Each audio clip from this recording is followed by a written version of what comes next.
കേരള രാഷ്ട്രീയത്തിലെ ഏറ്റവും വാശിയേറിയ പോരാട്ട ഭൂമികളിലൊന്ന് രാജനഗരിയായ തൃപ്പൂണിത്തുറയിൽ നിയമസഭാ തെരഞ്ഞെടുപ്പ് കാഹളം മുഴങ്ങുകയാണ്. സിറ്റിംഗ് MLA കെ ബാബു മത്സരിക്കാനില്ലെന്ന് പ്രഖ്യാപിച്ചു കഴിഞ്ഞു. തൃപ്പൂണിത്തുറ പിടിക്കാൻ ഇടതുപക്ഷം M സ്വരാജിനെ തന്നെ നിയോഗിക്കുമോ? കോൺഗ്രസിന്റെ കോട്ടകാക്കാൻ പുതുമുഖങ്ങൾ വരുമോ? നമുക്ക് വിശകലനം ചെയ്യാം.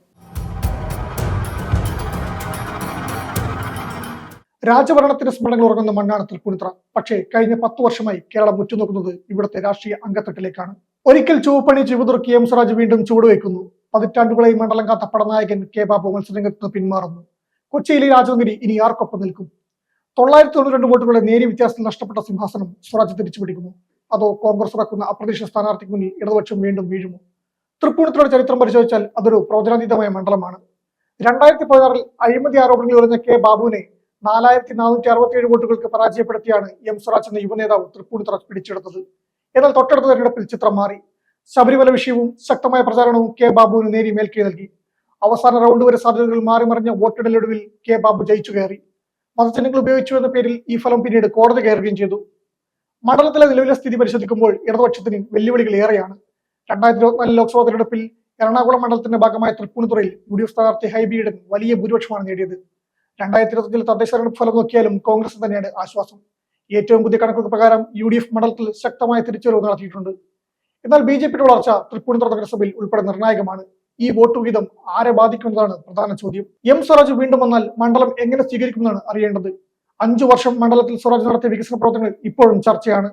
ഒരു ഇന്റലക്ച്വൽ പരിവേഷം സ്വരാജിന് യുവജനങ്ങൾക്കിടയിലുണ്ട്. കഴിഞ്ഞ തവണത്തെ നേരിയ തോൽവിക്ക് പകരമായി ഒരു തരംഗവും സ്വരാജ് അനുകൂലികൾ പ്രതീക്ഷിക്കുന്നു.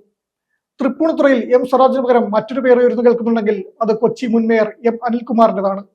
കൊച്ചി നഗരസഭയുടെ ഭരണം കൈയാളിയ പരിചയവും വികസന കാര്യങ്ങളിലെ അദ്ദേഹത്തിന്റെ കൃത്യമായ നിലപാടുകളും അനിൽകുമാറിനെ ഒരു ശക്തമായ സ്ഥാനാർത്ഥിയാക്കുന്നു. തൃപ്പൂണിത്തുറ മുനിസിപ്പാലിറ്റിയും കൊച്ചി കോർപ്പറേഷന്റെ ഭാഗമായി ഡിവിഷനുകൾ ചേർന്നാണ് ഈ മണ്ഡലം എന്നത് അദ്ദേഹത്തിന് ഗുണകരമാകും. M സ്വരാജിന്റെ പ്രസംഗശൈലി പലപ്പോഴും തീപ്പൊരി പാറിക്കുന്നതാണെങ്കിൽ അനിൽകുമാർ മിതഭാഷയാണ്. മണ്ഡലത്തിലെ സമുദായ വോട്ടുകൾ ഏകോപിപ്പിക്കുന്നതിലും നിഷ്പക്ഷ വോട്ടർമാരെ സ്വാധീനിക്കുന്നതിലും ഈ സൗമ്യ പ്രതിച്ഛായ ഒരുപക്ഷെ സ്വരാജിനേക്കാൾ ഫലപ്രദമായേക്കാം. മറുവശത്ത് കെ ബാബു മത്സരത്തിൽ നിന്ന് വ്യക്തമാക്കിയോടെ കോൺഗ്രസ് ക്യാമ്പിൽ വലിയ ചർച്ചകളാണ് നടക്കുന്നത്. M ലിജു എന്ന യുവനേതാവിന്റെ പേരാണ് മുൻപന്തിയിൽ. സെലിബ്രിറ്റി പരിവേഷമുള്ള ഒരാളെ ഇറക്കി മണ്ഡലം നിലനിർത്താനുള്ള സാധ്യതയും തള്ളിക്കളയാനാകില്ല. അങ്ങനെയെങ്കിൽ രമേശ് പിഷാരടിക്ക് സാധ്യത തെളിയും. മത്സര സാധ്യതയുള്ള മറ്റൊരാൾ രാജു പി നായരാണ്. ചരിത്രത്തിൽ ആദ്യമായി തൃപ്പൂണിത്തുറ നഗരസഭ BJP പിടിച്ചതും നിയമസഭാ പോരാട്ടത്തെ സ്വാധീനിക്കും. ശക്തമായ പോരാട്ടത്തിനായി KVS ഹരിദാസോ PR ശിവശങ്കറിനോ BJP സ്ഥാനാർത്ഥിയായി എത്തിയേക്കും. ഇത്തവണ തൃപ്പൂണിത്തുറയിൽ വിധി നിർണ്ണയിക്കുന്നതും NDA പിടിക്കുന്ന വോട്ടുകളാകും. മരട് കുമ്പളം ഭാഗങ്ങളിൽ 2020 സ്വാധീനം NDAക്ക് ലഭിക്കുമോ എന്നും കണ്ടറിയണം. തൃപ്പൂണിത്തുറ വെറും ഒരു മണ്ഡലമല്ല, കേരള രാഷ്ട്രീയത്തിന് നാടിമിടിപ്പ് അറിയാനുള്ള ഒരു തെർമോമീറ്ററാണ്.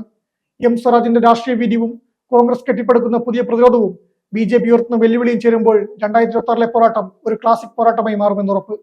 സ്ഥാനാർത്ഥികൾ മാറിയേക്കാം, തന്ത്രങ്ങൾ പുതുക്കിയേക്കാം, പക്ഷേ വികസനവും രാഷ്ട്രീയ സത്യസന്ധയും അളന്നു നോക്കി വോട്ട് ചെയ്യുന്ന തൃപ്പൂണിത്തുറയിലെ ജനമനസ് ഇത്തവണ ആരോട് നീതി പുലർത്തും?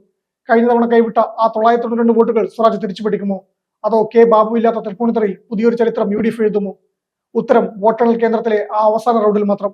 രാജനഗരിയുടെ വീതി കാത്തിരുന്ന് കാണാം. സമയം മലയാളം വാർത്തകൾ ഇനി ടൈംസ് ഓഫ് ഇന്ത്യ സൂപ്പർ ആപ്പിലും.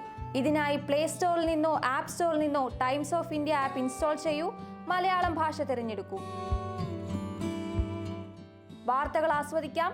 എല്ലാം ഇനി സമയത്തിൽ.